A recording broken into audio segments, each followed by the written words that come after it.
Pag finish contract ka, it's the decision of the worker whether to renew or to go for exit na. So yun na, kasi tapos na yung kontrata niya, ayaw na niya mag-renew.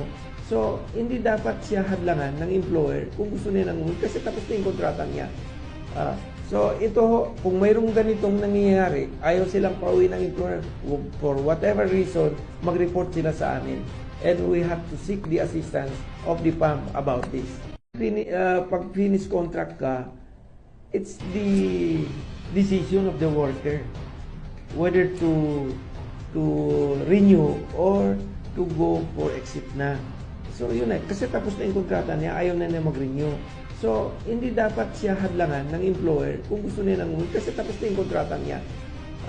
So ito, kung mayroong ganitong nangyayari, ayaw silang pauwi ng employer for whatever reason, mag-report sila sa amin. And we have to seek the assistance of the PAM about this.